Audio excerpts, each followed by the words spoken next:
Hari ini juga saya mengimbau kepada bangsa Aceh, jangan terlena dengan kontrak sosial MOU Helsinki.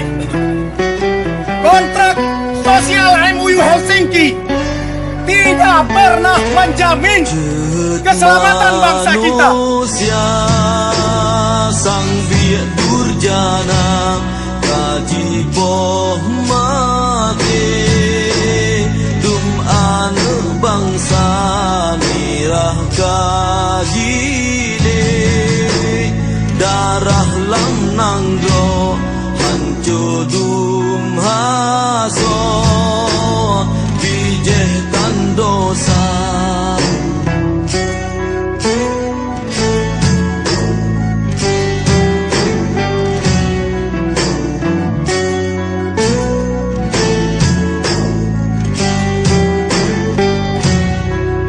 Harapan hati kasih memadang urban bangsa lun bele megisa pagriban ilah daya mepikir kenda ilahi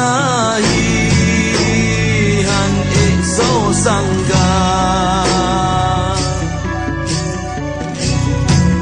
sigurung belah tanggai watenyan lambulun limang balalom tegak bangsa lun hidup kaji poh mati rebah megulir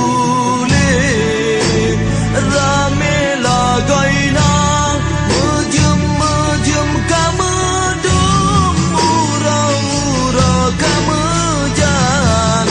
mehut pun jehut perang bangsa lon di elanya jempah dua belah malam selanyan Aceh ni bak masanya kisah darurat tiba.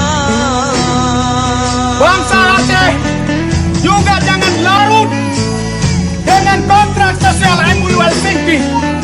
Kontrak MOU sosial MOU Helsinki tidak pernah menjamin kemakmuran bangsa Aceh. Hari ini kita bisa melihat sendiri ke Aceh, negeri kita yang kaya dengan hasil alam, tapi bangsa kita miskin, bahkan mendapat ranking nomor 2 di Sumatera setelah Bengkulu.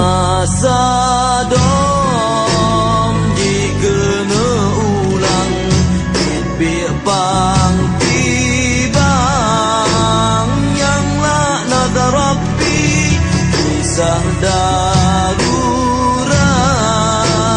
militer jahil kunci pemati rakyatan dosa mejem kamedum ura-ura kamejan dimehut penjehut perang bangsa lon kielanya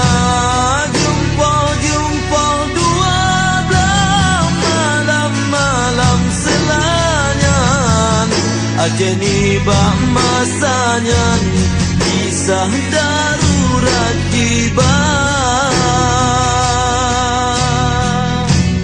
Tuari beletun sejarah seramo megah kaji elana kauke begat lam darah gapa silap langkah